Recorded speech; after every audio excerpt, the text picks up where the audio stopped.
Welcome to the Missouri Valley Conference Men's Basketball Coaches Teleconference. All lines have been placed on mute to prevent any background noise. If you would like to ask a question during the conference, please press star, then the number 1 on your telephone keypad. To withdraw your question, press the pound key. I will now turn the call over to Mike Kern. Please go ahead. Thanks, Bonnie, and we are joined by Coach Greg Lansing of Indiana State. The Sycamores are 1-0 after beating IUPUI in Indianapolis. Welcome to the Missouri Valley Conference Men's Basketball Coaches Teleconference. All lines have been placed on mute to prevent any background noise. If you would like to ask a question during the conference, please press star, then the number 1 on your telephone keypad. To withdraw your question, press the pound key. I will now turn the call over to Mike Kern. Please go ahead. Morning, Coach. Thanks, Bonnie, and we are joined by Coach Greg Lansing of Indiana State. The Sycamores are 1-0 after beating IUPUI in Indianapolis. Welcome to the Missouri Valley Conference Men's Basketball Coaches Teleconference. All lines have been placed on mute to prevent any background noise. If you would like to ask a question during the conference, please press star, then the number 1 on your telephone keypad. To withdraw your question, press the pound key. I will now turn the call over to Mike Kern. Please go ahead. Coach. You're going against a team from a different league, in-state, fighting for some in-state attention. And we got Jason Gardner and his staff did a great job. The IUPUI fought really, really hard, played very, very well, made a bunch of shots, and I commend our guys. We played hard. We didn't play very well, but we played hard, and in the overtime, our experience with Devontae and Christian really paid off. In preparation for SLU, they've got a lot of new faces. They played at SIU at home on the weekend and came out with a win with a late score. But what's your thoughts on St. Louis University and Coach Cruz coming to town? Well, you won't find a better prepared team or a more well-coached team than St. Louis with Coach Cruz and his staff. It's like a Missouri Valley team. They're just always well put together, always well prepared. Coach was kind of funny. He played 13 guys in the first 7 minutes, so it's different from him.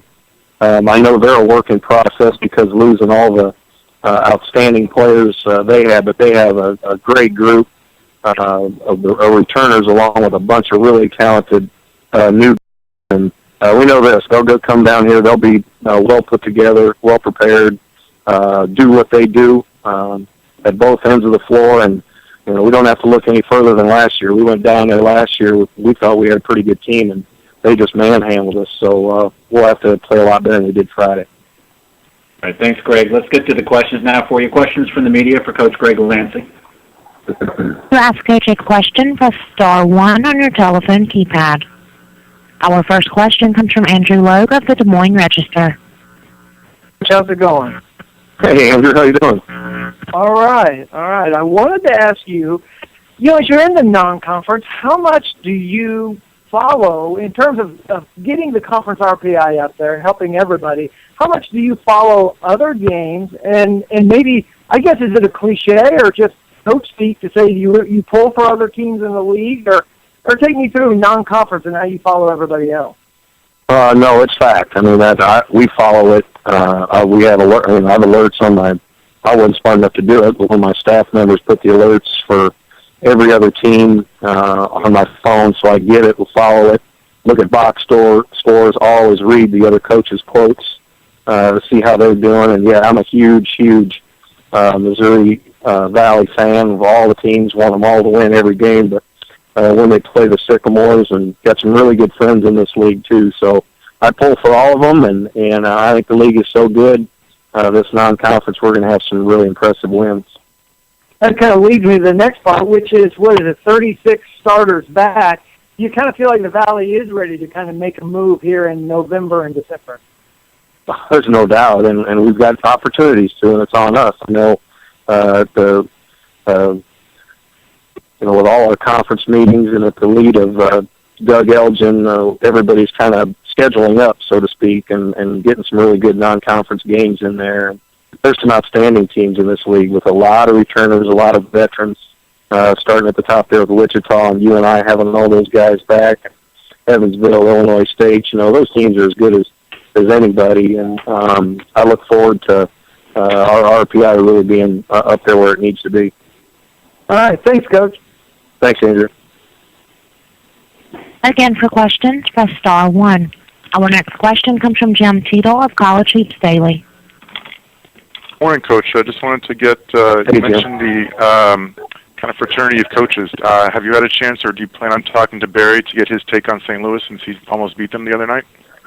You know, I think we do that quite a bit, and obviously Coach Hinson's probably getting ready for his next game as well, and, you know, all of us know Coach Cruz. Coach Cruz is in the league, but yeah, I'm sure the assistant that has the scout will discuss it with whoever had the scout from there. We all watched the game Saturday night. We watched it a couple more times since, and always go back to, even though their roster's a lot different, I always go back to look this year's game, and they absolutely physically manhandled us in this stretch. And again, we thought we were a pretty good last year. But, you know, it's just what you do in this league. You're in places. I think the league does a great job of. And, you know, we're no different either.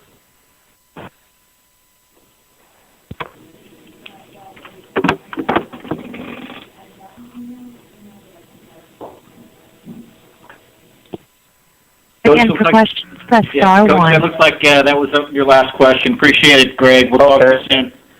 You bet. Thanks. Thank you.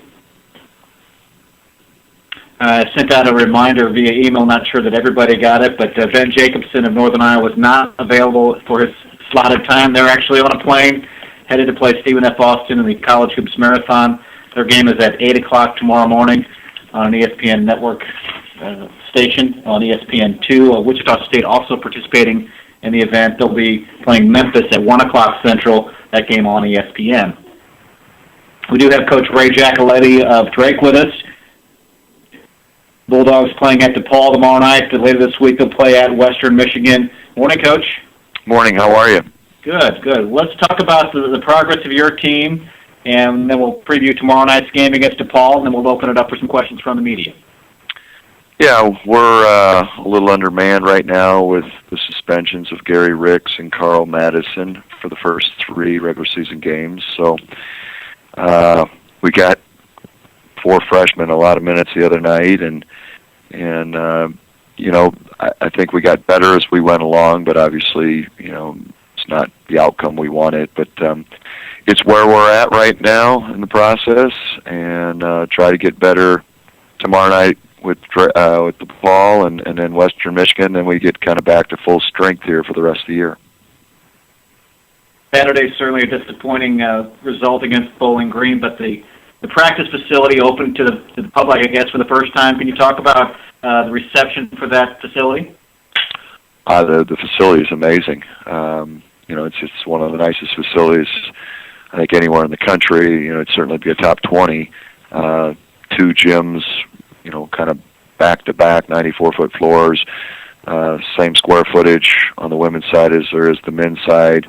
It blends in nicely to the Knapp Center. We're very lucky and fortunate to have it, and it's going to be a game changer, I believe, for both programs. Thanks, Ray. Let's get to the questions now. For you, questions from the media for Ray Giacoletti. To ask Coach a question, press star 1. Our first question comes from Andrew Logue of the Des Moines Register. Coach, how you doing? Good. How are you? All right. I want to kind of follow up a little on facility-wise, and what is it? We all know about the tangible benefits as we kind of took the tour the other day, but what are the intangibles, or maybe does that send a message? It's not that Drake didn't take basketball serious, but does that kind of accentuate that a little bit, or just talk about maybe the things we don't see beyond the bells and whistles? What kind of message was sent with these facilities being built? Well, I mean, I'm not going to, you know, lie. I'd heard the whispers and people talking about, you know, does Drake really care about athletics, and specifically with men's and women's basketball? And you know, there's an $8 million building now of concrete and steel that says they do. They've made an investment into it. They've made an investment into our staff and our budget, and it is important. Now it's our job then to go out and use those resources to try to put us in position to move from where we're at to the top of the league. You know, I think perception-wise in the city of Des Moines, you know, there's a lot of positives going on right now, and just with the people having a chance to see the new building, go through it. On campus, same thing, great pride. It helps the general student population. You know, the student body on campus did not have a place to go work out from 3 to 6 because of men's and women's basketball and volleyball and track and field. You know, now they have the Bell Center. And so I don't think there's so many positives with this. It's hard to really put a handle on it, but all of them are for the right reasons. And then for the game, Reed gets off to a really good start. A lot of freshmen, as you mentioned, getting minutes, but not the result they won. And these kids come from winning programs. So now how do you balance the idea of them having to kind of take a step at a time and maybe a big picture in the sense that not getting the results you want on the court, but they are getting experience? Well, I mean, let's be for real here. We have 4 players right now for 3 perimeter spots, and 3 of those players are freshmen. So until we get the next 2 guys back, we can't really even put these freshmen in the right positions at the right amount of minutes. I mean, Reed played 40 minutes the other night, Ori played 30 minutes, CJ played 26. These are good players, and they're going to be the first pieces of the foundation, but they're not ready to be playing junior, senior minutes. You know, Reed may be the one that can play extended minutes, but, you know, 40 minutes in your first college basketball game, that's not even really fair. The Bowling Green team is good. You know, again, take nothing away from them. They had 4 seniors from a year ago, or 4 juniors that are now seniors that had double-figure scoring. They got the best center in the league, best rebounder, shot blocker. I mean, that's a good basketball team. Now, it's not acceptable, you know, for our standards to get beat by 20 at home, but that's kind of, you know, we're going to grow with these young kids and get better. You know, it's just unfortunate I think Gary and Carl can really help us once they get back in 2 more games here, just even these minutes out a little bit better and help leadership-wise in so many different other areas. All right. Thanks, Coach. Yep. Again, to ask a question, press star 1. Our next question comes from Jim Tito of College Hoops Daily. Good morning, Coach. I believe DePaul is next up on the schedule. You just talked about the best center in the league. Tommy Hamilton, the 4th, goes 6'11", 281. He just had 17 and 8 in their opening win, but he was 10th in the free throw line. Do you, as a coach, ever employ like some sort of hack-a-shack kind of thing against big guys who don't shoot free throws, or do you just try to double-team them, or what's the plan to guard a huge guy like Tommy Hamilton? Yeah, first piece would be, you know, limited his catches. You know, I don't think hack-a-shack, unless it's late in the game or something like that, you know, we've never done anything like that. You know, you try different schemes with doubling from different positions and just try to make him uncomfortable. He is a very good player, and he's had a heck of a freshman year last year. And we need to, 1, limit his touches, and 2, make sure we throw some different schemes at him on maybe some doubling or helping from other positions on the floor.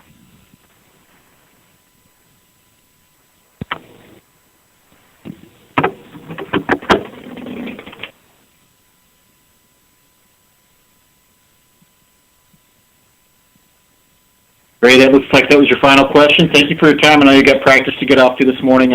Thank you for your time. We'll talk to you soon. Thank you. Thanks, Ray.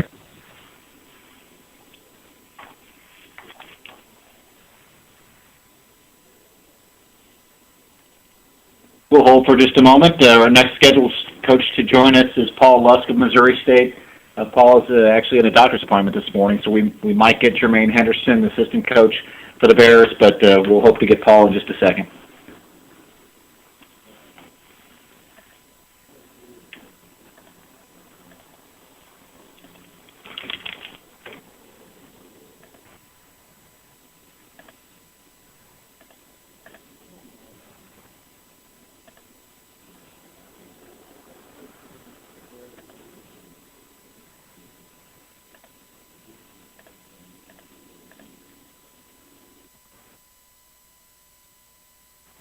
A note on Marcus Marshall, junior guard of Missouri State, making his return to the lineup. He scored a league-high 38, actually an NCAA-high 38 points for the Bears in their win against Eastern Illinois. He was 12 of 16 from the floor, 6 of 7 from three-point range, and hit all 8 of his free throws, adding 3 rebounds as Missouri State won their opening game against Eastern Illinois.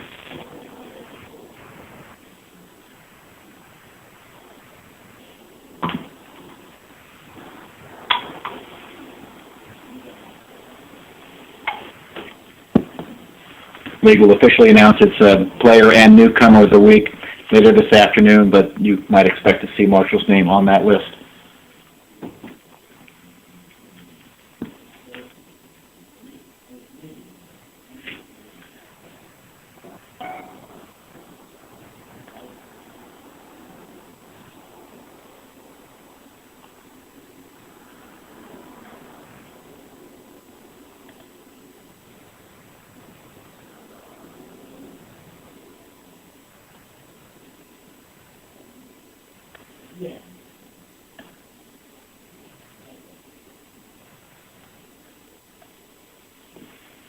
The league did have 10 games over the weekend. All 10 teams did play a single game. 6-4 was the non-conference result. The next game is tonight, actually, as Loyola hosts McKendree. There are 5 games tomorrow, including 2 on ESPN Family Networks. As before mentioned, Northern Iowa playing Stephen F. Austin at 8 o'clock Central. Wichita State, ranked 11th in the country in the season opening poll, will play Memphis at on ESPN at 1 o'clock. St. Louis visits Indiana State at 6 o'clock Central. Southern Illinois is at Tennessee State, and Drake will play at DePaul. That game on Fox Sports 1 at 8 o'clock.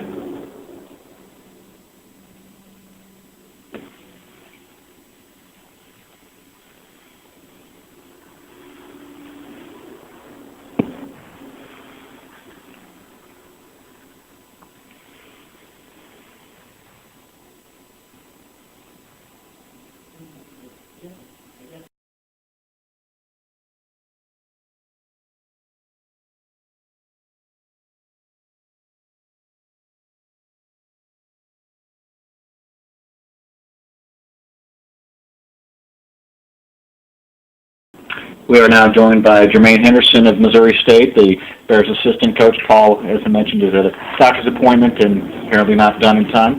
Morning, Coach. Morning. Congratulations on your win against Eastern Illinois on Friday. Marcus certainly had a tremendous game, and my first question will be, do you keep the uniforms and do you wear those throwbacks for the rest of the season? Yeah, Saturday morning we ordered a white one, just like it. Because we played in maroon. But yeah, you're right. We're keeping those uniforms, and certainly if we don't all wear them, Marcus will wear the same one the whole year. Yeah, tremendous game for him. Nice way to have a memorial game for Charles Spoonhour. That was part of the ceremony. I wasn't aware of that, but certainly a nice way to get the season started. Yeah. Well, let's preview your next game. Wednesday against Avila in Springfield, and later on this week you'll play at Texas Tech. Talk about your game Wednesday and preview also Saturday's game, and then we'll open it up for some questions from the media. Well, I'll tell you what, we're fortunate to win. Coach Spoonhour has Eastern Illinois ready to go.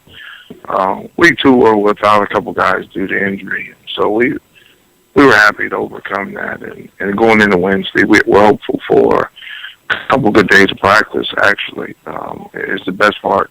We were off yesterday, so hopefully we can heal some, and it's always good to play at home. So we're happy about that. It's a game that we schedule. Their head coach, Rodney Perry, is a former MSU Bear, and so we're excited about getting him back, but more importantly, just trying to get better during that day. These are games that you schedule and you're hopeful to win.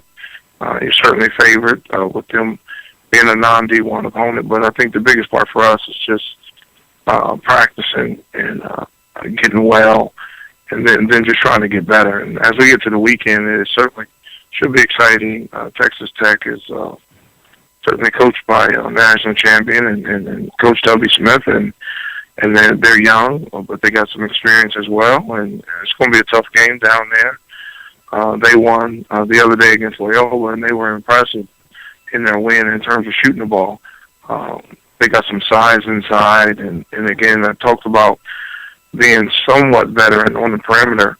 And these days, in the college game, being veteran just means even if a guy's a sophomore, he has some games under his belt. So I don't know that veteran is always a junior or a senior. So they have great size. And again, they shot the ball well. They hadn't shot the ball well in the previous season, but they shot the ball well against Loyola's Maryland. So we'll have our hands full guarding inside out. They love to push the ball in transition, and we did a better job last week against Eastern of getting back, not giving up easy ones. That was something we needed to work on coming out of the preseason, and we just didn't do well against Missouri Southern in our first exhibition. We gave up too many transition points, too many easy layups. So we were able to correct that somewhat against Eastern, and we'll have to keep that up against Texas Tech. But again, Tuppy Smith's teams have always been well schooled. They'll be athletic. They'll be able to get to the basket and create fouls, get to the line. We got to handle their press because their press is up in Mayfield. Those made free throws and make it difficult for us. But that's why you schedule the games and you play them. So our guys should be excited to go to a Big 12 arena against such a great coach and on a great staff, and we're looking forward to it. Thank you, Coach. Questions now from the media for Coach Jermaine Henderson. To ask Coach a question, press star 1. Our first question comes from Jim Teetle of College Hoops Daily. Good morning, Coach. Obviously, Marcus seems to be the story of the game. Have you ever seen a player score 59% of his team's offense? And do you think, is this just a factor of feeding the hot hand, or do you want him to be a high-volume shooter for your team this year? Yeah, I think Marcus has earned that in terms of our program. He's a high. I don't know that he's a high-volume shooter. He's kind of that combo guard who can get to the line, so it's not always his points and taking shots during the possession. In that you got a guy who can get to the line 6-10 times a game, that certainly helps his average. We do need him to score, though. We do need him to be aggressive on the perimeter, and I think the most impressive thing about his night was he didn't force the action, and it was on 16 shots. When you're 11 of 16, I think that speaks volume to his work ethic and getting better in the off season. So we certainly weren't surprised, but we were happy because we struggled to score a little bit. Again, I mentioned having a couple guys out that do help us score, Obama Zika and Gavin Thurman. They didn't even play, and so we needed him to be special for us, and he was. Now, I coached Zerbiak in 1999 versus Washington in the first round of the NCAA tournament, and the final score was 59-58, Miami, Ohio, over Washington. And if you check it, you'll notice there were only 3 people in the box score. Damon Frierson had 12, and John Estic had 4. And, yep, that's right, Wally Zerbiak had 43. So, just like in '99, it was special. It was special seeing Marcus be so good, but be efficient. And then the most important thing was he didn't force it. I think he got him in rhythm. He got him when we needed him because we got down in the first half. So it was a special effort, and we were happy that he was on because we needed it. But we'll need it all year long from Marcus.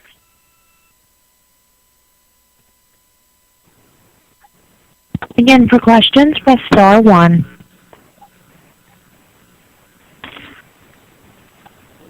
Coach, that was your last question. Thank you for your time this morning. Appreciate it. Hey, thank you. Have a good day. All right. We'll talk to you soon. All right, bye-bye.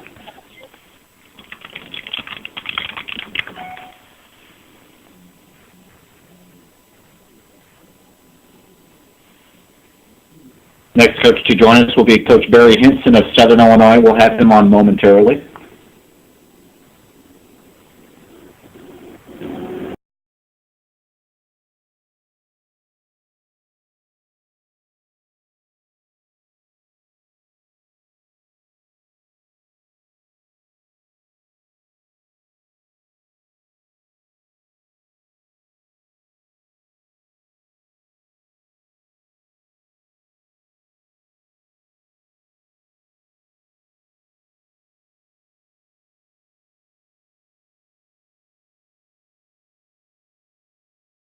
We have Coach Marty Simmons of Evansville next in the line, and we'll continue to try to get Barry on the line. We'll have him on momentarily. We'll flip-flop the order to take Marty first, and then we'll ask Coach Simmons to join us now. Good morning, Marty.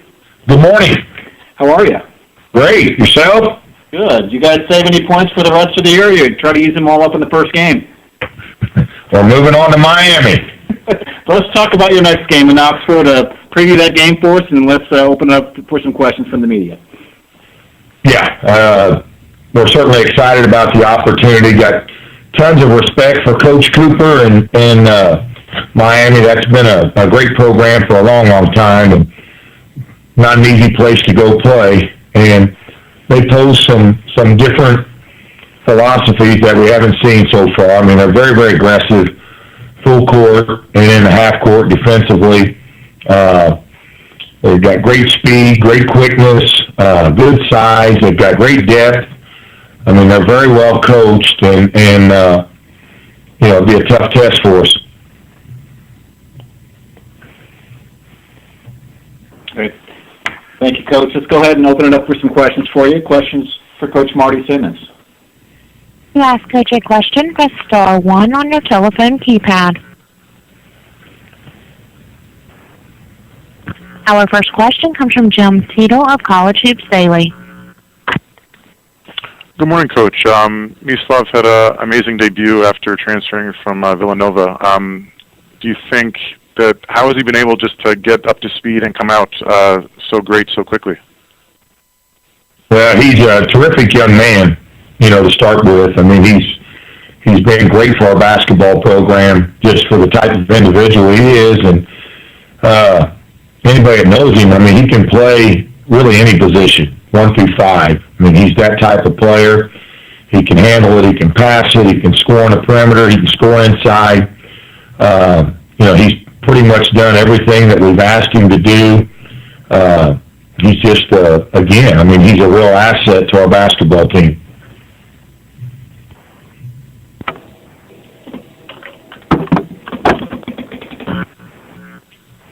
Again, for questions, press star 1.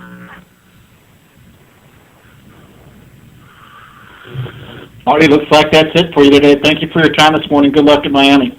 Thanks, Mike. All right, we'll talk to you soon. Bye-bye. Bye-bye.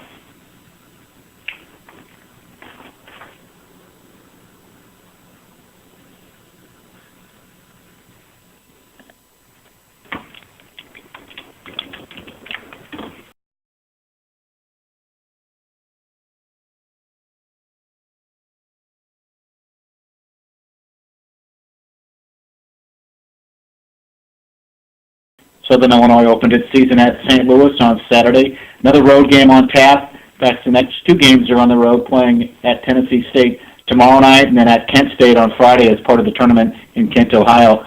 We do have Coach Barry Hinson on the line with us. Good morning, Coach. Good morning, Mike. Well, tell us a little bit about Tennessee State. What can we expect in Nashville tomorrow night from that ball club?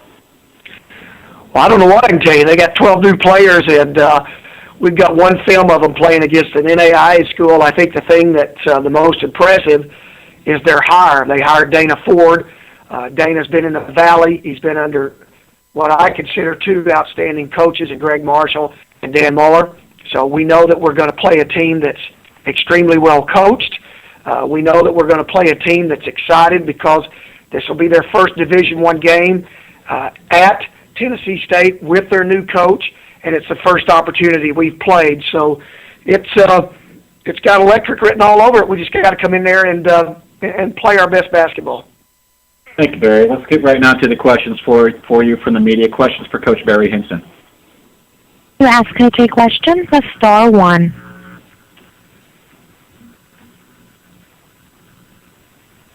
Our first question comes from Jim Tito of College Hoops Daily.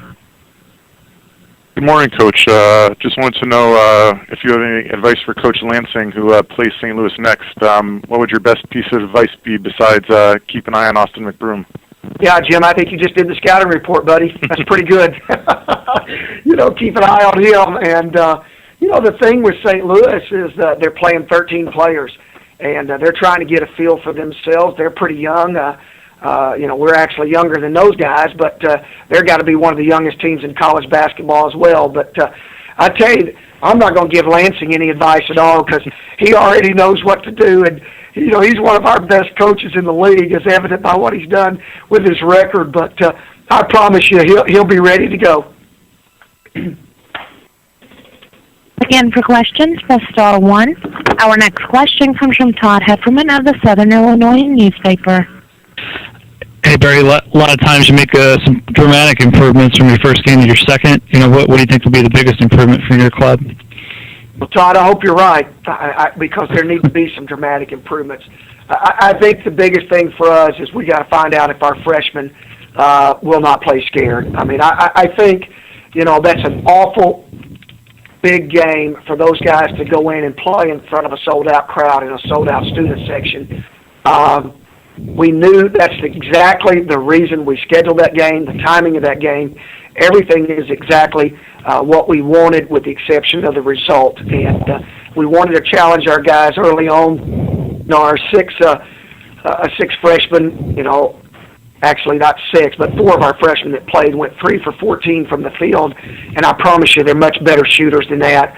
And I look for that to be an enormous amount of improvement for us. What do when you look at the film, what did you like about your 3-point defense, or was there something there that they just shot it that well? Because you had a lot of contested threes in that game.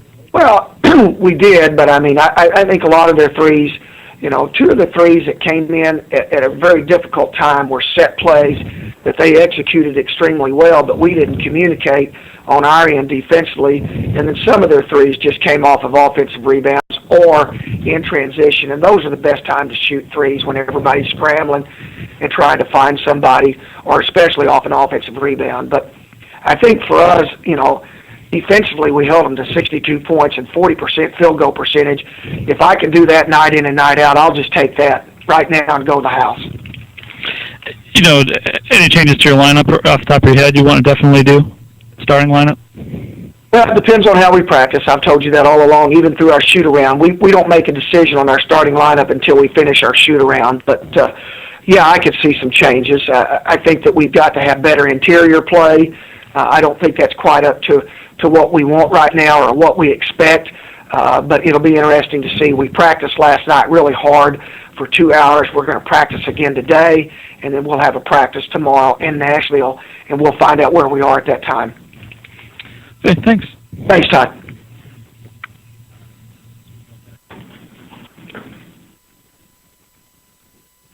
Barry, that was your final question. Thank you for your time. Good luck at Tennessee State tomorrow night. All right, same to you, Mike. All right. Thank you, Barry.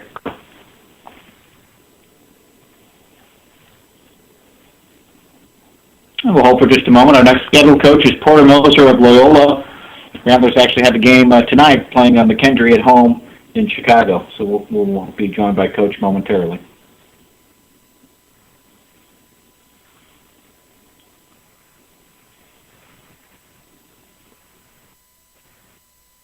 And momentarily meant right away. We do have Coach with us. Good morning, Porter. Good morning. How are you? I'm great. How are you? Good, good. McKendree tonight, let's recap your opening game against Rockhurst and your thoughts on how the team performed. And obviously a win was important to have, but your thoughts on how they played. Well, I think, we did 2 close scrimmages, and, I thought those were beneficial. So this was our first time really out front, in a game in front of a crowd, and we had a lot of newcomers, and I was pleased with, we just had a lot of jitters. I think we counted 7 bunny layups. We missed 14 free throws, but I thought we were doing some really good things offensively. We didn't panic at halftime, and the thing we addressed and that we knew was going to be an issue for us this year is the rebounding. We've got to, community rebound. You got to have a lot of guys doing it, and we just didn't. That was the one disappointment I had was our rebounding, but I thought we took care of the ball. We had 8 turnovers. We shot 50%. We held them to 32%. We missed a lot of free throws and missed a lot of layups. And but overall, I was pleased. I thought they played hard, and it was good just to get some confidence so we can move forward. One of the most disappointing pieces of news we had this summer was that Milton got hurt, and he could be lost for the season. He played, obviously, and talk about his performance and how his shoulder's progressing.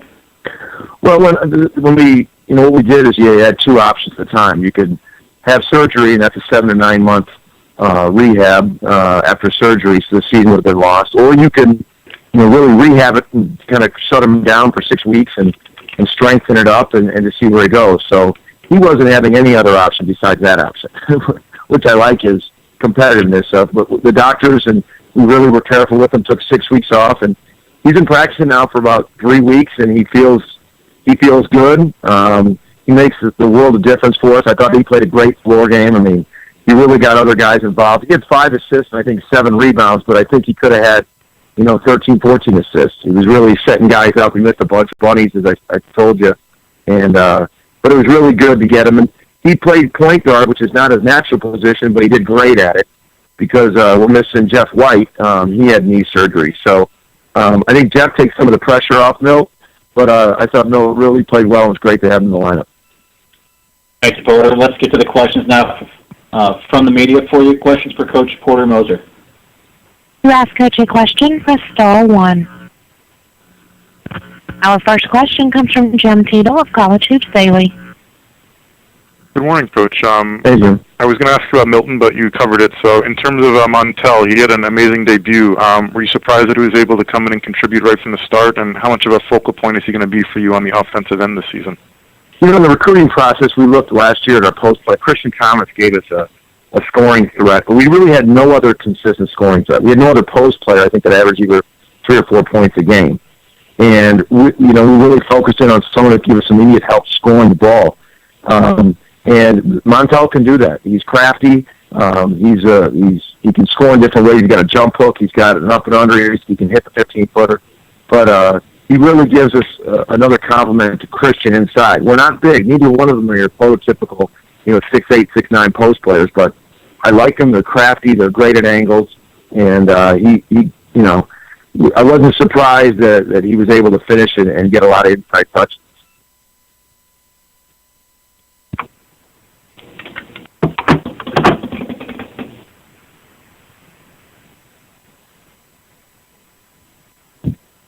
Porter, that was your final question. Know you have a game today. Good luck against McKendree tonight. Okay, thank you, Mike. Thanks for your time. Appreciate it. Bye-bye.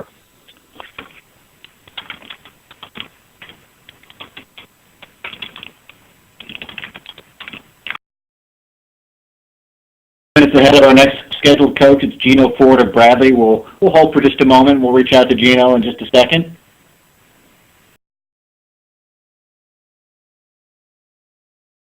In Peoria, and they're part of the Corpus Christi Coastal Classic, beginning with games on Sunday and Tuesday in Peoria, and then off to Corpus Christi. Play the remainder of the tournament next week.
Bradley with us. Braves opened against Texas. How are we doing? Hey, good morning, Coach. How are you? Morning. I'm okay. Good. Well, let's talk about Robert Morris. Of course, your team is a little shorthanded right now with an injured point guard and Austin sitting out for a couple more. Talk about the challenges of incorporating a lineup without all your components. Well, to be fair, we failed miserably, Dad. I mean, we are shorthanded. That's a reality, but we really not played well and have a lot of new guys. I think our newer guys, to be honest, right down the line, have played very timid and tried to not make mistakes, and all it's resulted in is poor performance. We've got better talent than what we've shown to this point. And we're disappointed with the start we've had. We have not played well. That being said, a lot of games left, and there are a lot of us that have issues in November. We got to find a way to get ours corrected, and that's our focus. Robert Morris, similar to us in that they've had a couple disappointing results so far, but a program that has won a ton, has been pretty consistently in the NCAA and NIT tournaments. So we know that they're going to come in here and be anxious to play, and I'm sure that they'll smell the blood in the water based on the start we've gotten off to. So it's going to be important that we focus on playing well for 40 minutes and not feel like we're an overwhelming favorite against anybody at this point. We're going to need to play better. We weren't on when Coach Hinson was on, but he had the same sort of comments with his young ball club. They were at SLU the other night, and they all, including Barry, his freshmen played a little timid and played a little afraid in front of a sold-out crowd at Shapeless Arena here in town. How do you get past that moment where they just start relaxing a little bit more? I guess if you knew that, you'd be a genius. Yeah, well, I wish I did know, or if Barry would figure it out, maybe he could call me or text me, because we haven't figured it out yet. We've seen good practice execution, but the games are at 7 o'clock on Saturdays and Wednesdays, and unfortunately right now we're kind of a Tuesday 1 o'clock team. That's when we look good. So I think that our guys have to just immerse themselves into playing hard and competing. And if they'll do that, the results will improve and their play will improve. When you're out on the floor and you're thinking about trying to make a good account of yourself or let the game come to you, sometimes that just doesn't work. And it hasn't worked for us. And we've been disjointed a little bit with our lineup, but the bottom line is the other night we were 4 for 20 on shots inside 5 feet in the first half. For a team that's built around interior play, it was a problem, and we've really tried to address that in practice. We've ramped up the physicality at practice, but we need to see something improve on Wednesday just in terms of execution. I think it's hard when you got that many new guys. They just don't know what to expect. The other night we didn't even have a senior in uniform. We only have a couple of returners that have played it all, and they just don't have a good understanding of what we're doing. And it's on us as coaches to teach them better, and it's on them as players to learn it better. So it's a two-part problem for us right now. Thank you, Geno. Let's get now to the questions for you. Questions from the media for Coach Geno Ford. To ask Coach a question, press star 1 on your telephone keypad. Our first question comes from Jim Fiedel of College Hoops Daily. Good morning, Coach. I certainly agree that missing close shots is not going to help you win any games, but when you face a team who makes 12 of 23 point shots, as Arlington did, do you just tip your cap because it was their night, or do you just get on your defense to either extend out more on the perimeter or rotate better, or what do you do from a defensive standpoint? Well, that's a great point. They were 12 for their first 16 in the game, and just shot us out of the building. And to be fair, and we were really clear about this after the game, and I don't want to waver on this morning. Arlington their execution was fantastic. I mean, they just carved us up, and they made us pay. Every time they got a look, they made it, and it wasn't that they had 16 open threes. Some of them were open on poor rotation. Some of them were challenged at a pretty good level, and they made them anyway. We also fouled a couple three-point shooters, and they went and made the free throws. So it's like giving up 14 threes, which you can't do. But you can't always control what your opponents are doing. So we really, we tried hard to get after our guys about the rotation stuff, and we're gonna, we got to shrink the floor a little bit. We tried to get up and pressure them a little bit, and it didn't work. And then we tried to even show them a little zone, but by that point they'd made some shots, and we just couldn't get them out of rhythm. I thought they played at a really high level, and if we played them again and they played the same way, I don't know that we'd beat them. They'd probably beat us if they shot it that well. However, there were a million things that we did poorly in terms of the finishing, and it should have been a much closer game. It's a game you get beat by 3, 4, you go home and you can't believe how well they shot it. But when you get handled in your own building, because you're not making layups and things like that's where it's really alarming.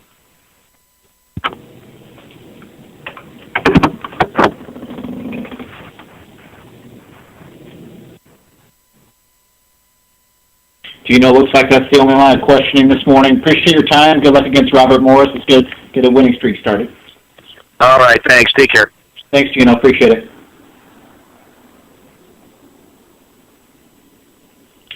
Next scheduled coach is Dan Muller of Illinois State. The Redbirds played Utah State yesterday in a close ball game, but came up on the short end of the stick.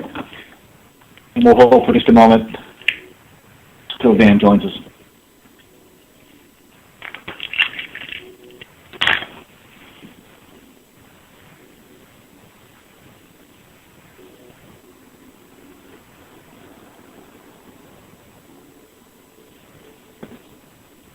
Redbirds participating in the Paradise Jam this Friday through Monday in the Virgin Islands. Weber State is the first opponent on Friday at 8 o'clock Central.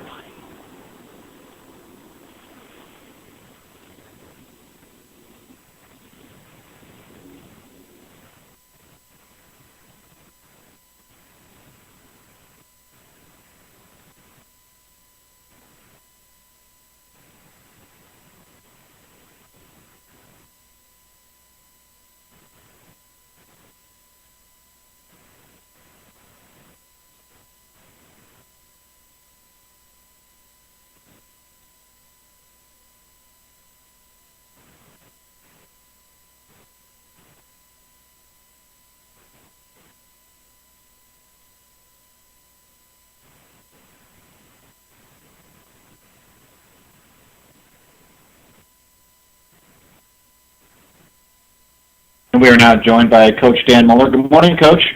Good morning. Quick recap on last night's game, your thoughts on your team's performance against Utah State, and then we'll look forward to this weekend's game against Weber State and your tournament down in the Virgin Islands.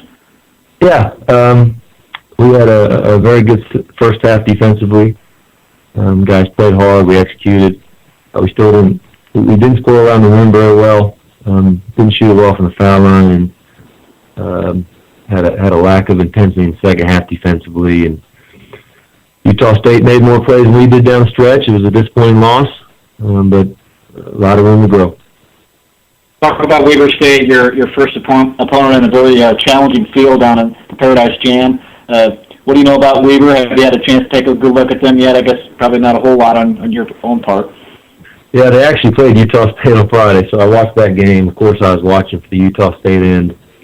It's a very good field, as you said. We will play 3 terrific teams no matter win or loss. But I know Weber State's a program that has a lot of success. They're very athletic, I can tell you that. I know they had a big kid who blocks a lot of shots. They look fast on film against Utah State. Well coached, obviously. So I'll get more into them throughout the day, of course. But it's going to be another challenging game for us. Thank you, Dan. Let's get now to the questions for you from the media. Questions for Coach Dan Muller. To ask Coach a question, press star 1. Our first question comes from Jim Tito of College Hoops Daily. Good morning, Coach. Devon had some good stats. Obviously, the shooting was a little off. How impressed were you by his debut, and how do you see his progression going the rest of the year? Yeah, Devon had a terrific game in a lot of ways, double-double. We were 0 for 4 from the three-point line, and 3 of those things were in and out. He's a long wing that's very skilled offensively. He competes at a high level. He had 16 for us in the exhibition game also. And so he's really competitive. and that's one of the things that I like most about him. He's coachable and competitive, so we expect big things from Devon this season.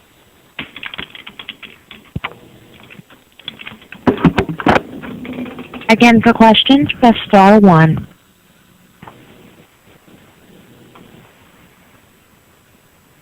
Yeah, these tournaments, these MTEs, these multi-team events, and certainly the one you're playing in is certainly crucial for our league and your program. Talk about the importance of getting into a high-profile multi-team event like the Paradise Jam that you've gotten into. It gives you an opportunity to play some teams that you probably would not have an opportunity to play during the season unless you get bought. And so for all of us, and our event with our first game against Weber State is very good. And then you've got LSU and Seton Hall and Clemson and Old Dominion. I mean, there's just really good teams in it. And to perform well for our league, I'm rooting for everybody in our league to have a successful tournament and have a successful non-conference season. But just gives you a chance to get quality wins on a neutral site. And no other questions in the queue for you. I appreciate your time this morning. Good luck in your prep for Weber State, and good luck in the Virgin Islands. Thank you. Thanks, Dan. We are holding for Coach Greg Marshall of Wichita State. We'll have Coach on momentarily. The Shockers playing Memphis tomorrow at 1 o'clock on ESPN as part of the College Hoops Marathon. Wichita State opened its season with a win against New Mexico State, a 17-point home win on Friday. And Coach Greg Marshall is on the line. Good morning, Coach. Morning, Mike. How are you, Greg? I'm fine. You? I'm doing well, thank you. Let's talk about Memphis, preview tomorrow's game for us, and then we'll open it up for some questions for you. Well, we're heading to Sioux Falls, South Dakota. A promoter put this game together. There's an arena up there where they're trying to become kind of an outpost for basketball called the Pentagon. And they had St. John's in Wisconsin play there last year. They've got other games coming up this year besides our game. And it's just a neat area for all sports, but basketball, the basketball arena is kind of the center of it, is what I've been told. I'll find out when we arrive there for practice this afternoon. So we're looking forward to heading up there against an opportunity to play on a neutral court versus a quality opponent. Thank you, Greg. Let's get right now to the questions for you. Questions for Coach Greg Marshall. To ask Coach a question, press star 1 on your telephone keypad. Our first question comes from Jim Teetle of College Hoops Daily. Morning, Coach. Quick two-parter. Number one, I know coaches use different motivational schemes and tactics. Do you have the consecutive regular season winning streak as part of your tactics, or do you just leave the last season in the dust? And number two, Fred had an amazing game defensively with 7 steals, more than the entire Aggie team. Has he made a renewed focus on defense, or is he just a great all-around player? Okay, no, we don't talk about the streak or last year at all. I mean, we're 1-0 this year and looking to go 2-0. That's our only focus. Even though that's great to know, but it's not something that I've even thought about, and I'm sure our players haven't thought about it. Fred has always been, he's been a good defensive player. He's gotten better. He's got great hands. He's got tremendous strength. He just knows how to be in the right place at the right time. He anticipates well.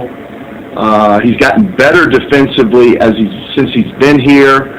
He's gotten stronger and quicker. And he's just a great all-around player. You know, no one shot the ball well for us the other night.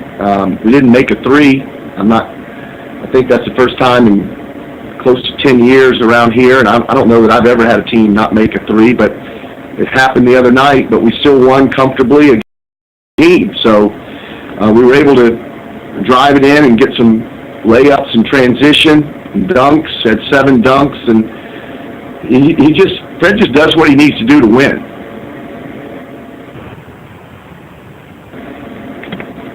Our next question comes from Todd Hepperman of the Southern Illinois newspaper. Hey, Greg, Dana Ford was a grad assistant for you and then an assistant coach for you once. So was he a strong recruiter or more like a tactical assistant coach when he was with you? No, he didn't do much tactical wise. He was with me for I think 10.5 months, and he was a good recruiter. I would say that's his strength.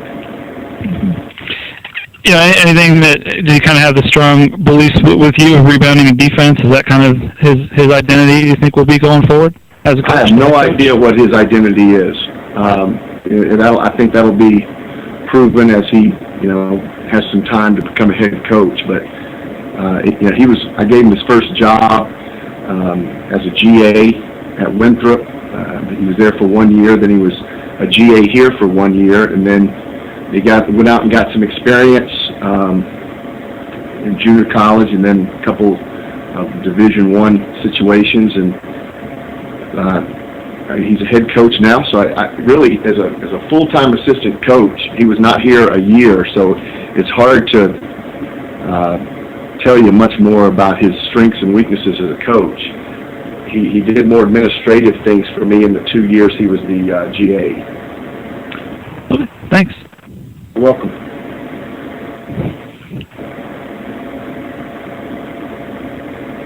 Greg, that was it for you today. I know you got a flight to catch. Appreciate you joining us this morning. Thank you. Okay. We'll be watching tomorrow. Thanks. Thanks, Greg. Just to wrap up our call this week, we appreciate everybody's participation. We look forward to hearing from you on our next call, December 8th. Please mark your calendar for Monday, December 8th. Thank you. This concludes today's conference call. You may now disconnect. The administrators, educators, coaches, and fans of the Missouri Valley Conference expect nothing but the best from their teams. And the Valley student-athletes take pride in exceeding that expectation. On the field, on the court, on the track, and in the classroom. Celebrating academic and athletic excellence for more than 100 years. This is the Missouri Valley Conference.